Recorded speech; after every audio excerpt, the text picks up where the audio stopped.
what I'm going to demonstrate is how to do the post-processing of the multi-point attachment tool that I offer my customers. So this is going to be the end result, and you'll notice that there's multiple tabs that need to be deformed out of the plastic, and then there's a back edge that also needs to be bent forward to give the device more rigidity. So what we have is coming off the printer is this piece of plastic, and again you'll see the tabs, and right now they're flat. And then on the back side of this you'll see kind of a line here, and that's just a little bit thinner piece of plastic that is attached on this side. But in order to show how this works, I want this facing down.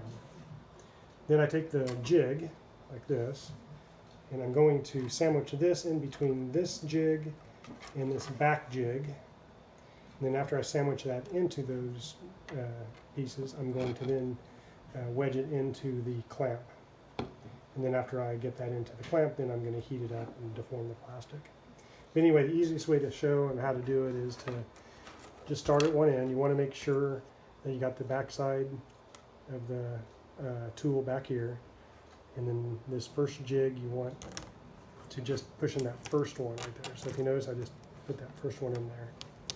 Then I take the tool, the back jig, and I just basically sandwich it like that. And you can go across the whole side, but it's not going to stay.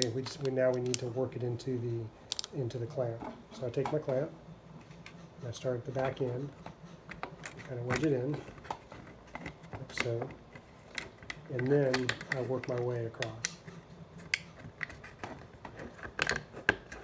And keep jamming it into the jig. So what you have is finally the tool is fully inserted into the clamp. Okay, now what we're going to do is we're going to heat up these tabs.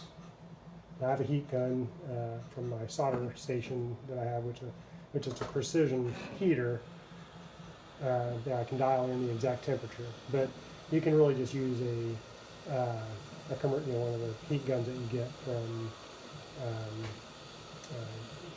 either Michael's or Hobby Lobby.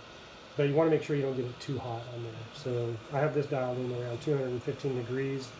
The plastic is made of PLA, so it's got a fairly low melting point, so you don't want to add too much heat to it. But anyway, so I start at one end, and I just add a little bit of heat to it for about 4 or 5 seconds for each one of those. And sometimes you kind of hear it click a little bit. That's just the plastic deforming. And that's a good sign to say when you should take it off the heat on there. So that's about all you need to do. And then after that is done, you need to wait a little bit to let it cool. And usually, I wait at least 30 seconds. A minute is more than enough on there. But if you take it off earlier than that, then you run the risk of having the tabs kind of fold back down, and then you have to really just do it again. So I'm going to go ahead and take it out now. I'd probably wait another 30 seconds under normal circumstances. And now you'll notice you got your part, and all the tabs are now deformed at about the right angle.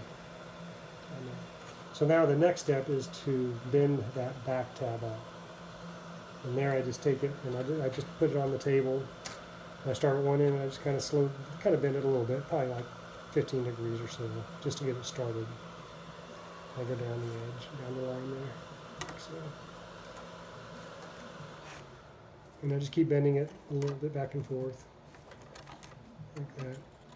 And then once I'm done, I'll just use my hands and bend it the rest of the way. So you want about 90 degrees.